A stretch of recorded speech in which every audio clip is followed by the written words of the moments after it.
Hello दोस्तों, नमस्कार। आपका स्वागत है आपके अपने YouTube channel the AKC classes पे। दोस्तों, आज हम लोग पढ़ने वाले हैं 10वीं कक्षा का जो पहला चैप्टर है वास्तविक संख्या। उसके अंतर्गत एक सवाल आता है कि √2 एक अपरिमेय संख्या है, इसको साबित करें। √5 एक अपरिमेय संख्या है, साबित करें। √3 एक अपरिमेय संख्या है, साबित करें। तो इसे हम लोग कैसे साबित करेंगे, क्योंकि ये प्रत्येक परीक्षा में पूछा जाता है। ये एक ऐसा क्वेश्चन है जो एकदम फिक्स है, समझिए कि हर एग्ज़ाम में इसको आना ही आना है।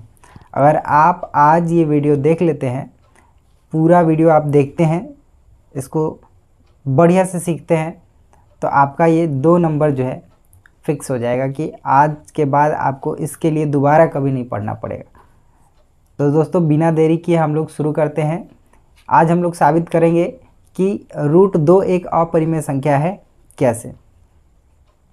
जैसा कि आपको मालूम है, आप लोगों ने 9th में भी पढ़ा है कि √2, 3, 5 ये सब जब रूट के अंदर आ जाती है अभाज्य संख्याएं, तो वो अपरिमेय होती है। लेकिन इसको प्रूफ करना हम लोग सीखेंगे कि √2, 3 या √5 जो है वो अपरिमेय संख्या है कैसे। तो चलिए शुरू करते हैं।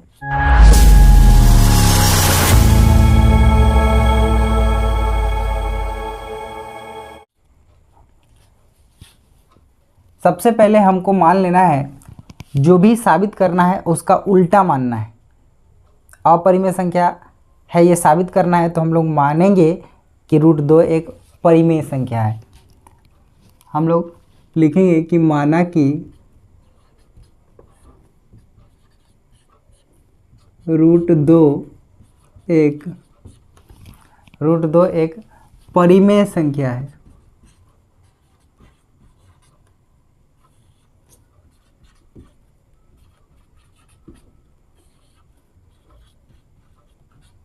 ऐसा हम लोगों ने मान लिया कि √2 क्या है, एक परिमेय संख्या है। अच्छा, परिमेय संख्या क्या होता है कि जो भी परिमेय संख्या होगी वो बटा के रूप में लिख सकते हैं, उसको हम भिन्न के रूप में लिखा जा सकता है। तो इस प्रकार देखा जाए तो √2 जो है उसको हम a/b के रूप में लिख सकते हैं। ठीक है, जहाँ ab क्या है, तो a तथा b जो है एक सह अभाज्य संख्या है। सह अभाज्य संख्या है जिसका एक के अलावा कोई उभयनिष्ठ गुणनखंड नहीं है। सह अभाज्य संख्या जो है उसका उभयनिष्ठ जो गुणनखंड होता है वो 1 होता है।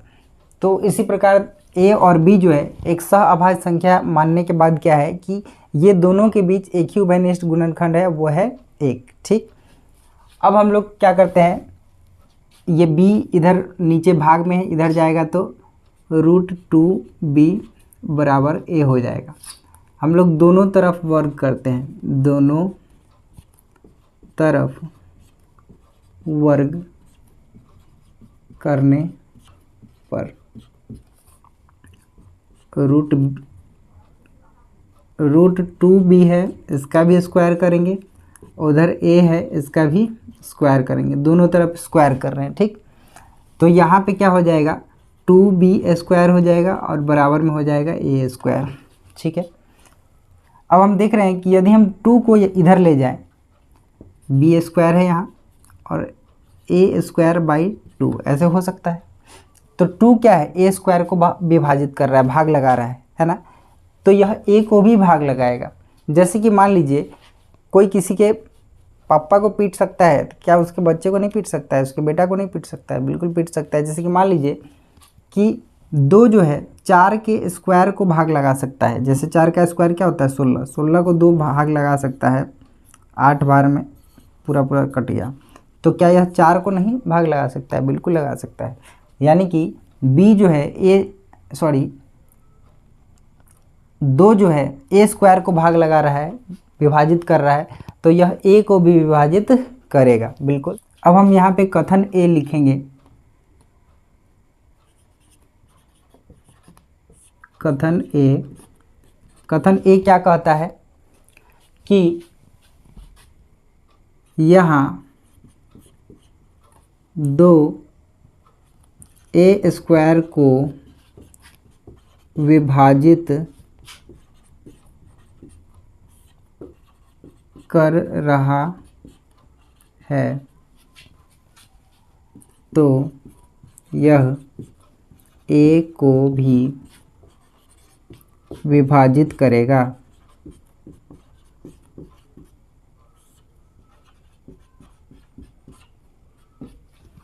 आप देखिए 2 जो है a स्क्वायर को विभाजित कर रहा है तो यह a को भी विभाजित करेगा। इतना करके आपको कथन a लिखने के बाद क्या करना है, a बराबर 2c, जहाँ c एक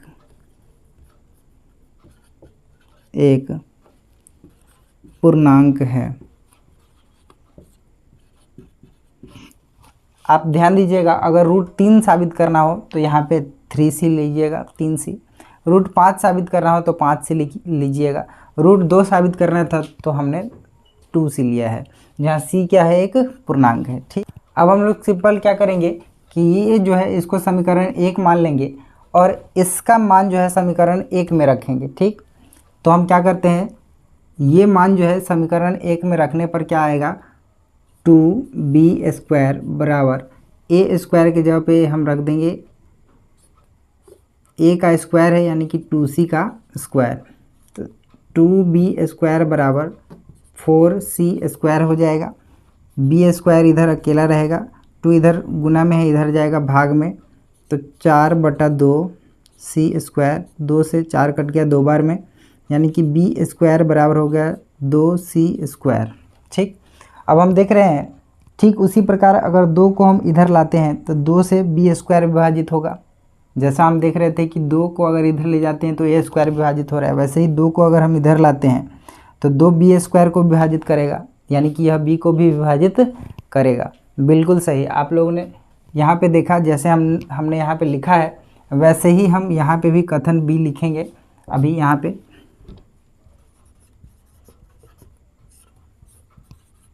कथन b क्या कहता है कि यहाँ 2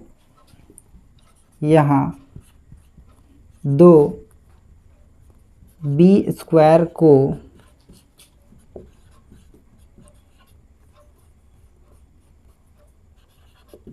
विभाजित कर रहा है तो यह b को भी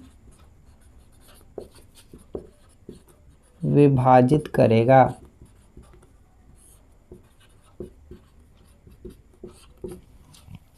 अब देखिए, जैसा कि हम लोगों ने कथन a लिखा था कि दो जो है a स्क्वायर को विभाजित कर रहा है तो यह a को भी विभाजित करेगा। ठीक उसी प्रकार 2 यहाँ b स्क्वायर को विभाजित कर रहा है तो यह b को भी विभाजित करेगा।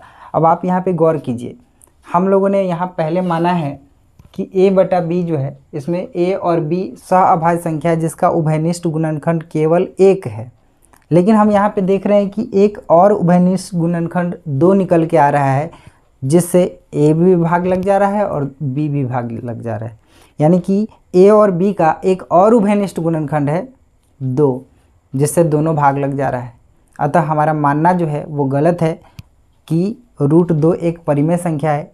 ये एक्चुअली हमारे गलत मान्यता के कारण हुआ है कि हम लोगों ने अपरिमेय को परिमेय मान लिया। तो हम इसमें लिखेंगे कथन a और b से हम तुलना करने के बाद हम यह देख रहे हैं कि a और b का एक और उभयनिष्ठ गुणनखंड 2 है। यह हमारी गलत मान्यता के कारण हुआ है कि √2 एक परिमेय संख्या है। अतः इससे साबित होता है कि √2 क्या है, एक अपरिमेय संख्या है। ठीक, तो आप इसको नोट कर लीजिए, इसके बाद हम मिटा के यहाँ से आगे कंटिन्यू करेंगे। ठीक है,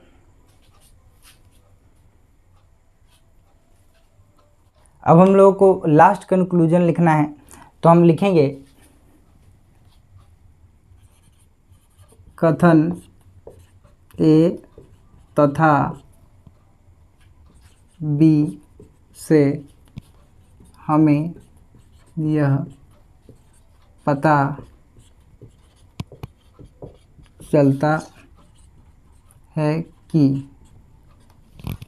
क्या पता चलता है? ए तथा बी का एक और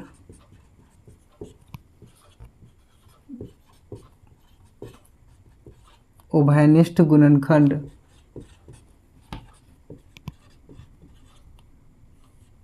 दो है ना। एक और उभयनिष्ठ गुणनखंड है कौन? 2।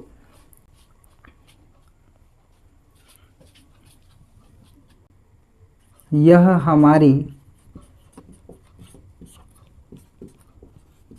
गलत मान्यता के कारण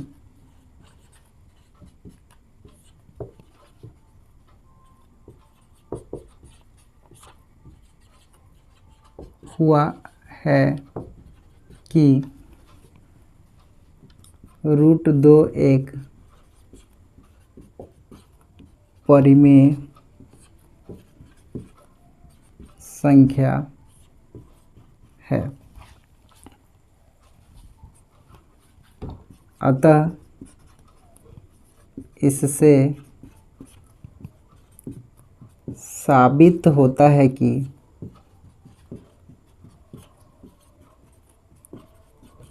√2 एक अपरिमेय संख्या है।